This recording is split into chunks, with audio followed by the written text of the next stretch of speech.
Item ಯಾವುದೇ ಇರಲಿ try ಮಾಡಿ ಆಚಿ ಚಿಕನ್ ಮಸಾಲಾ 50 ಗ್ಯಾರಂಟಿಯಲ್ಲಿ ಯಾವೆಲ್ಲ ಸುದ್ದಿ ಇದೆ ಅಂತ ಹೇಳಿ ಒಂದೊಂದಾಗಿ ನೋಡ್ತಾ ಹೋಗೋಣ.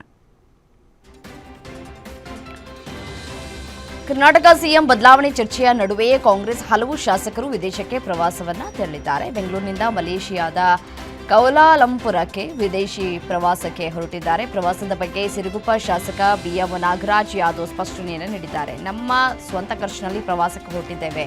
ಇದು ಪಶುಸಂಗೋಪನೆ ಇಲಾಖೆಯ ಪ್ರವಾಸವಲ್ಲ, ನಾವು ಯಾರ ಬಣದ ನಾಯಕರೂ ಅಲ್ಲ ಅಂತ ಹೇಳಿಕೆಯನ್ನು ನೀಡಿದ್ದಾರೆ.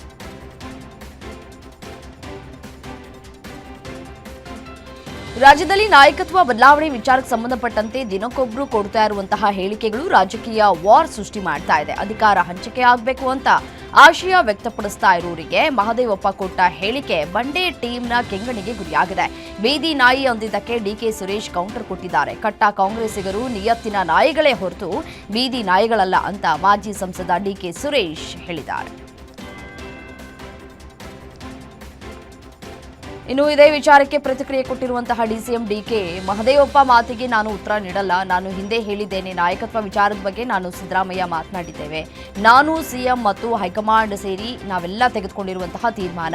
ಇದೇನು ಕದ್ದು ಮುಚ್ಚಿ ಇಬ್ಬರದ್ದು ಗುಟ್ಟಿನ ವ್ಯವಹಾರ ಅಲ್ಲ. ಸಿದ್ದರಾಮಯ್ಯ ಅವರೇ ಟೈಮ್ ಬಂದಾಗ ರಾಜ್ಯದ ಜನತೆಗೆ ಉತ್ತರವನ್ನ ಹೇಳ್ತಾರೆ ಎಂದಿದ್ದಾರೆ. ನಾಯಿ ಪಾಲಿಟಿಕ್ಸ್ ಅನ್ನೇ ಅಸ್ತ್ರ ಮಾಡಿಕೊಂಡಿರುವಂತಹ ಬಿಜೆಪಿ ಕಾಂಗ್ರೆಸ್ನ ನಾಯಕರ ಕಾಲೆಳಿತಾ ಇದ್ದಾರೆ. ಮೋದಿ ಆನೆಯಂತೆ ಆನೆ ಬಂದ್ರೆ ನಾಯಿಗಳು ಬೊಗಳ್ತವೆ ಅಂತ ಹಿಂದೆ ಹೇಳಿದ್ದೆ. ಅದಕ್ಕೆ ಬಹಳ ನಾಯಕರು ಬೇಜಾರು ಮಾಡ್ಕೊಂಡಿದ್ರು. ಬೇಜಾರಾಗಿದ್ದರೆಲ್ಲರೂ ಕೂಡ ಸೇರಿ ಈಗ ಮಹದೇವಪ್ಪ ನಾಯಿ ಅಂದಿದ್ದಾರೆ. ಯಾರನ್ನ ಅಂದಿದ್ದಾರೆ ಅಂತ ಅವರೇ ಹೇಳಿ ಅಂತ ಛಲವಾದಿ ನಾರಾಯಣಸ್ವಾಮಿ ಲೇವಡಿ ಮಾಡಿದ್ದಾರೆ. ಕೋಲಾರ ತಾಲೂಕಿನ ವೇಮಗಲ್ನಲ್ಲಿ ಭಾರತದ ಮೊದಲ ಖಾಸಗಿ ಮಿನಿ ಹೆಲಿಕಾಪ್ಟರ್ ಜೋಡಣಾ ಘಟಕಕ್ಕೆ ಪ್ರಧಾನಿ ಮೋದಿ ಮತ್ತು ಫ್ರಾನ್ಸ್ ಅಧ್ಯಕ್ಷ ಮ್ಯಾಕ್ರನ್ ವರ್ಚುವಲ್ ಆಗಿ ಚಾಲನೆ ನೀಡಿದ್ದಾರೆ. 2027ಕ್ಕೆ ಮೊದಲ H125 ಹೆಲಿಕಾಪ್ಟರ್ ಹೊರಬರುವ ನಿರೀಕ್ಷೆ ಇದೆ. ಕಾರ್ಯಕ್ರಮದಲ್ಲಿ ಭಾಗಿಯಾಗಿ ಮಾತನಾಡಿದ ರಕ್ಷಣಾ ಸಚಿವ ರಾಜನಾಥ್ ಸಿಂಗ್, ನಮ್ಮ ರಕ್ಷಣಾ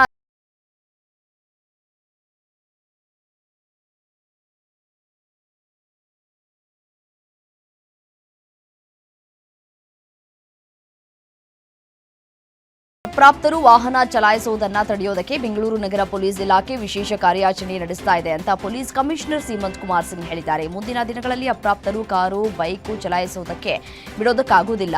ಹೊಸಕೋಟೆ ಪ್ರದೇಶದಲ್ಲಿ ಸಂಭವಿಸಿರುವಂತಹ ಅಪಘಾತದ ಹಿನ್ನೆಲೆ ನಿಯಮ ಉಲ್ಲಂಘಿಸುವವರಿಗೆ ನಗರ ಪೊಲೀಸ್ ಇಲಾಖೆ ಕಠಿಣ ಕ್ರಮ ಕೈಗೊಳ್ಳಲಿದೆ.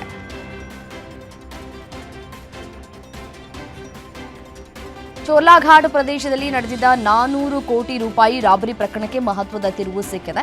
ಎಸ್ಐಟಿ ತನಿಖೆಯಲ್ಲಿ ಚೋರ್ಲಾಘಾಟ್ನಲ್ಲಿ 400 ಕೋಟಿ ರೂಪಾಯಿ ದರೋಡೆ ನಡೆದಿರುವುದಕ್ಕೆ ಸೂಕ್ತ ಸಾಕ್ಷ್ಯ ಸಿಕ್ಕಿಲ್ಲವೆಂದು ತಿಳಿದು ಬಂದಿದೆ. ಕಂಟೈನರ್ ಸಾಗಾಟ ಹಾಗೂ ಭಾರೀ ಮೊತ್ತದ ಹಣ ದರೋಡೆಗೊಂಡಿದೆ ಎಂಬ ಆರೋಪಕ್ಕೂ ದೃಢವಾದ ಆಧಾರಗಳಿಲ್ಲ. 400 ಕೋಟಿ ರಾಬರಿ ಕೇಸಲ್ಲಿ ಬಂಧಿತರಾಗಿದ್ದ ಎಲ್ಲಾ ಆರೋಪಿಗಳನ್ನು ದೋಷ ಮುಕ್ತಗೊಳಿಸುವಂತೆ ಎಸ್ಐಟಿ ವರದಿಯನ್ನು ನೀಡಿದೆ. ರಾಜ್ಯದಲ್ಲಿ 2026ನೇ ಸಾಲಿನ ಎಸ್ಎಸ್ಎಲ್ಸಿ ದ್ವಿತೀಯ ಪಿಯುಸಿ ಪರೀಕ್ಷಾ ದಿನಾಂಕಗಳನ್ನು ಶಿಕ್ಷಣ ಸಚಿವ ಮಧು ಬಂಗಾರಪ್ಪ ಅಧಿಕೃತವಾಗಿ ಘೋಷಣೆ ಮಾಡಿದ್ದಾರೆ. ವಿದ್ಯಾರ್ಥಿಗಳ ಅನುಕೂಲಕ್ಕಾಗಿ ಪರೀಕ್ಷಾ ವೇಳಾಪಟ್ಟಿಯ ಜೊತೆಗೆ ಫಲಿತಾಂಶ ಪ್ರಕಟವಾಗುವ ಸಂಭಾವ್ಯ ದಿನಾಂಕವನ್ನು ಪ್ರಕಟಿಸಲಾಗಿದೆ. ಎಸ್ಎಸ್ಎಲ್ಸಿ ಪರೀಕ್ಷೆಯು ಫೆಬ್ರವರಿ 28ರಿಂದ ಮಾರ್ಚ್ 17ರವರೆಗೆ ನಡೆಯಲಿದೆ. ಇನ್ನು ಪಿಯುಸಿ ಪರೀಕ್ಷೆಯು ಮಾರ್ಚ್ 18ರಿಂದ ಏಪ್ರಿಲ್ 4ರವರೆಗೆ ನಡೆಯಲಿಕ್ಕಿದೆ. ದ್ವಿತೀಯ ಪಿಯುಸಿ ಪರೀಕ್ಷೆ 1ರ ಫಲಿತಾಂಶ ಏಪ್ರಿಲ್ 7ಕ್ಕೆ, ಎಸ್ಎಸ್ಎಲ್ಸಿ ಪರೀಕ್ಷೆ 1ರ ಫಲಿತಾಂಶ ಏಪ್ರಿಲ್ 24ಕ್ಕೆ ಹೊರಬೀಳಲಿದೆ ಅಂತ ಮಾಹಿತಿಯನ್ನು ನೀಡಿದ್ದಾರೆ. ಪ್ರಿನ್ಸಿಪಾಲ್ ಟೀಚರ್ ನಡುವೆ ಮಾರಾಮಾರಿ ನಡೆದಿರುವಂತಹ ಘಟನೆ ಬಸವನಗುಡಿ ಎನ್ಜಿಎಸ್ ಶಾಲೆಯಲ್ಲಿ ನಡೆದಿದೆ. ಪ್ರಿನ್ಸಿಪಲ್ ಉಮ್ಮಿಯಾ ಕುಲುಸಮ್ಮ ಶಿಕ್ಷಕಿ ರೇಷ್ಮಾ ಶಾಲಾ ಅವಧಿಯಲ್ಲಿಯೇ ಕೈ ಮಿಲಾಯಿಸಿಕೊಂಡು ಹೊಡೆದಾಡಿಕೊಂಡಿದ್ದಾರೆ. ಶಿಕ್ಷಣ ಸಂಸ್ಥೆಯಿಂದ ರೇಷ್ಮಾಗೆ ಬಡ್ತಿ ನೀಡಲಾಗಿತ್ತು. ಇದನ್ನು ಸಹಿಸಿಕೊಳ್ಳದ ಪ್ರಿನ್ಸಿಪಲ್ ಉಮ್ಮಿಯಾ ನಿರಂತರವಾಗಿ ರೇಷ್ಮಾಗೆ ಕಿರುಕುಳವನ್ನು ಕೊಡ್ತಾ ಇದ್ರು. ಸಿಟ್ಟು ವಿಕೋಪಕ್ಕೆ ತಿರುಗಿ ಹೊಡೆದಾಡುವ ಹಂತಕ್ಕೆ ತಲುಪಿತು. ಈ ಬಗ್ಗೆ ಬಸವನಗುಡಿ ಠಾಣೆಯಲ್ಲಿ ಪ್ರಕರಣ ದಾಖಲಾಗಿದೆ. ಹಾಸನದಲ್ಲೊಂದು ಭಯಾನಕ ಘಟನೆಯೊಂದು ಬೆಳಕಿಗೆ ಬಂದಿದೆ. ಜಮೀನು ವಿವಾದ ಹಿನ್ನೆಲೆ ವ್ಯಕ್ತಿಯನ್ನ ಕೊಲೆ ಮಾಡಿ ಸುಟ್ಟು ಹಾಕಿದ್ದಾರೆ. ಆಲೂರು ತಾಲೂಕಿನ ರಾಜನಹಳ್ಳಿ ಬಳಿ ಭೀಕರ ಘಟನೆ ನಡೆದಿದೆ. ಆರ್ವಿ ವೀರಪ್ಪ ಕೊಲೆಯಾದ ವ್ಯಕ್ತಿ ಅಂತ ಗುರುತಿಸಲಾಗಿದೆ. ಸೋದರ ಸಂಬಂಧಿಗಳೇ ಕೊಲೆ ಮಾಡಿರುವಂತಹ ಶಂಕೆ ವ್ಯಕ್ತವಾಗಿದೆ.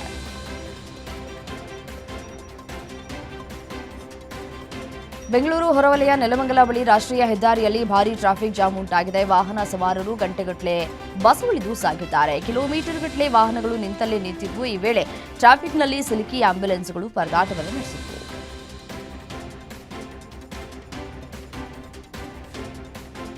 ಬಾಗಲಕೋಟೆ ಜಿಲ್ಲೆಯ ತೆರದಾಳ ಪಟ್ಟಣದ ಪ್ರಖ್ಯಾತ ರಾಯಲ್ ಲಾಡ್ಜ್ನಲ್ಲಿ ಜೋಡಿಯೊಂದು ಬೆಂಕಿ ಹಚ್ಚಿಕೊಂಡು ಆತ್ಮಹತ್ಯೆಗೆ ಯತ್ನಿಸಿರುವಂತಹ ಘಟನೆ ಬೆಳಕಿಗೆ ಬಂದಿದೆ. ಗಾಯಗೊಂಡು ವಿಜಯಪುರ ಸರ್ಕಾರಿ ಆಸ್ಪತ್ರೆಗೆ ದಾಖಲಾಗಿದ್ದಂತಹ ಮಹಿಳೆ ಅಕ್ಷತಾ ಮೃತಪಟ್ಟಿದ್ದಾರೆ.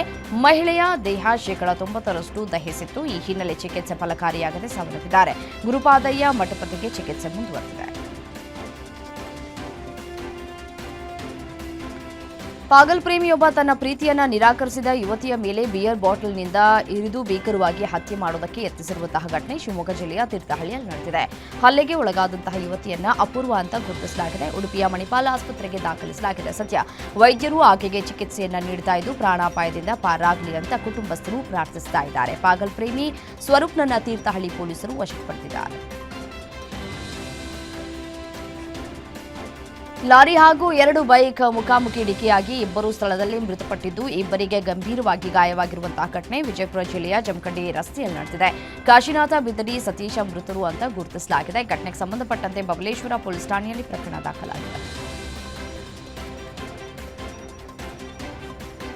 ಕಬ್ಬೆದು ನಾಡ್ತಾ ಇದ್ದ ಕೆಆರ್ ಮಾರ್ಕೆಟ್ ಪಾರ್ಕಿಂಗ್ಗೆ ಹೊಸ ಕಳೆ ಬಂದಿದೆ. ಇಷ್ಟು ದಿನ ಪಾರ್ಕ್ ಮಾಡೋದಕ್ಕೆ ಜನ ಭಯಪಡ್ತಾ ಇದ್ದ ಮಾರುಕಟ್ಟೆಯ ಪಾರ್ಕಿಂಗ್ ಲಾಟ್ಗೆ ಹೈಟೆಕ್ ಸ್ಪರ್ಶವನ್ನ ಜಿಬಿಎ ನೀಡಿದೆ. ಜಿಬಿಎ ಬ್ರ್ಯಾಂಡ್ ಬೆಂಗಳೂರಿನ ಮೊದಲ ಪ್ರಾಜೆಕ್ಟ್ ಸಿದ್ಧವಾಗ್ತಾ ಇದ್ದು ಇನ್ನೇನು ಕೆಲ ದಿನಗಳಲ್ಲಿ ಉದ್ಘಾಟನೆಯಾಗಲಿದೆ. ಕೆಆರ್ ಮಾರ್ಕೆಟ್ನ ಅಂಡರ್ಗ್ರೌಂಡ್ನಲ್ಲಿರುವ ಪಾರ್ಕಿಂಗ್ ಜಾಗ ಅನೇಕ ವರ್ಷಗಳಿಂದ ಸರಿಯಾದ ನಿರ್ವಹಣೆ ಇಲ್ಲದೆ ಗಬ್ಬೆದು ನಾರ್ತಾ ಇತ್ತು. ಇದೀಗ ಇದಕ್ಕೆ ಹೈಟೆಕ್ ಪಾರ್ಕಿಂಗ್ ರೀತಿ ನಿರ್ಮಿಸಲಾಗಿದೆ.